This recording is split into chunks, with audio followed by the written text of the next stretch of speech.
Hi everyone, welcome to Learn English with Miss. In today's video, we will read excerpts of a novel together.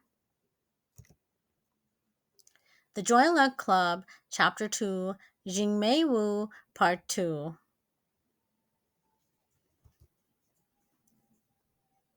What fine food we treated ourselves to with our meager allowances. We didn't notice that the dumplings were stuffed mostly with stringy squash and that the oranges were spotted with wormy holes. We ate sparingly, not as if we didn't have enough, but to protest how we could not eat another bite. We had already bloated ourselves from earlier in the day.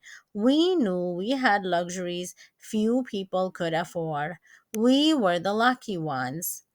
After filling our stomachs, we would then fill a bowl with money and put it where everyone could see. Then we would sit down at the mahjong table. My table was from my family and was of a very fragrant red wood. Not what you call rosewood, but hongmu, which is so fine there's no English word for it.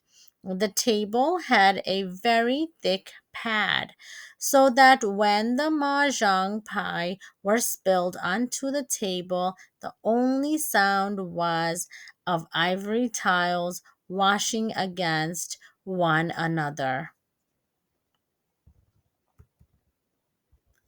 Once we started to play, nobody could speak except to say pung or chur when taking a tile. We had to play with seriousness and think of nothing else but adding to our happiness through winning. But after 16 rounds, we would again feast, this time to celebrate our good fortune.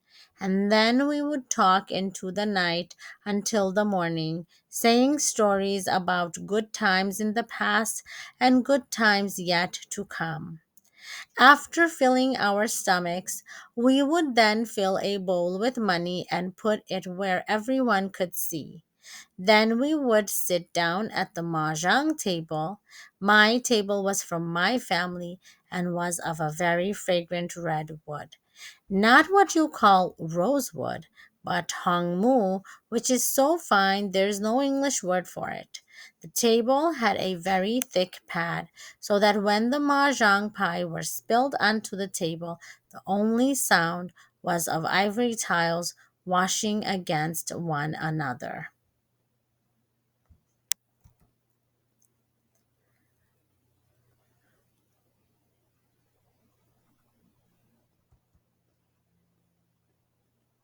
Oh, what good stories! Stories spilling out all over the place. We almost laughed to death. A rooster that ran into the house, screeching on top of dinner bowls, the same bowls that held him quietly in pieces the next day, and one about a girl who wrote love letters for two friends who loved the same man, and a silly foreign lady who fainted on a toilet when firecrackers went off next to her. People thought we were wrong to serve banquets every week while many people in the city were starving, eating rats and, later, the garbage that the poorest rats used to feed on. Others thought we were possessed by demons. To celebrate even within our own families we had lost generations, had lost homes and fortunes, and were separated, husband from wife, brother from sister, daughter from mother. How could we laugh? People asked.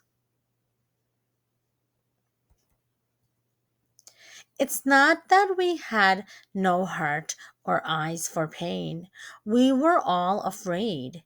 We all had our miseries. But to despair was to wish back for something already lost, or to prolong what was already unbearable.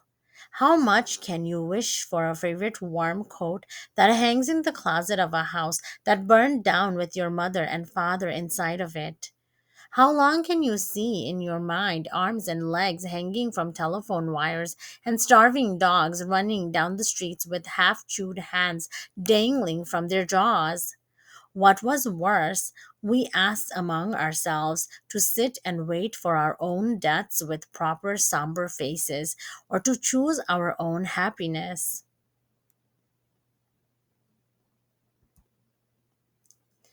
So we decided to hold parties and pretend each week had become the new year. Each week we could forget past wrongs done to us. We weren't allowed to think a bad thought. We feasted, we laughed, we played games, lost, and won. We told the best stories, and each week we could hope to be lucky. That hope was our only joy, and that's how we came to call our little parties Joy Luck. My mother used to end the story on a happy note, bragging about her skill at the game.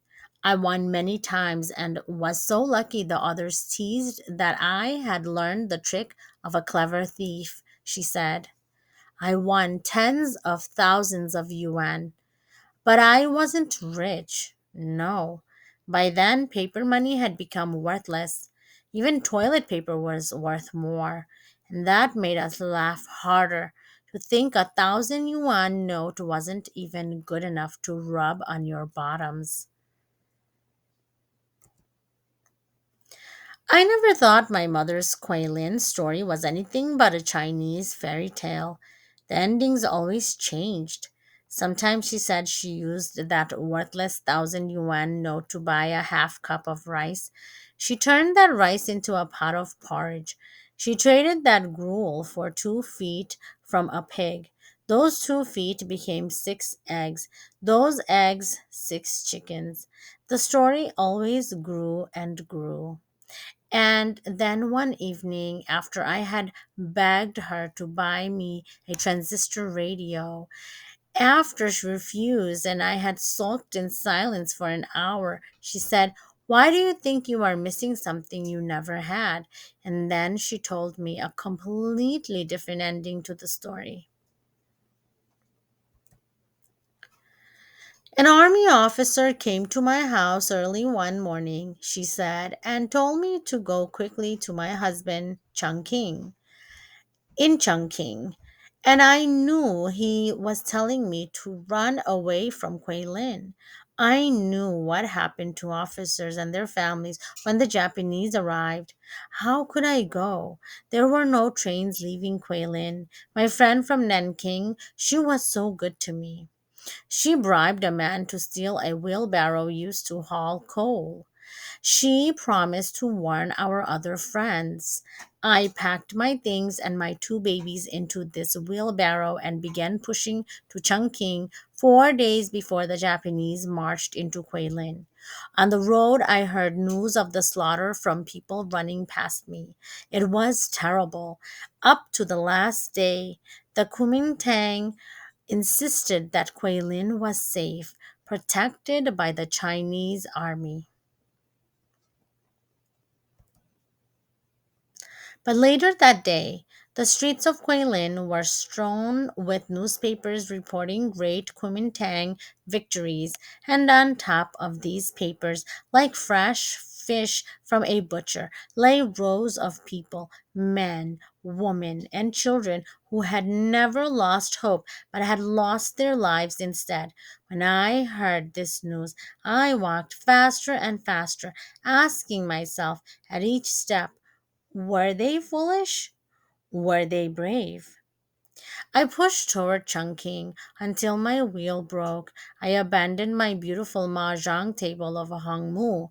By then, I didn't have enough feeling left in my body to cry.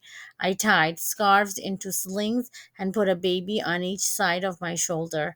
I carried a bag in each hand, and one with clothes, the other with food. I carried these things until deep grooves grew in my hands.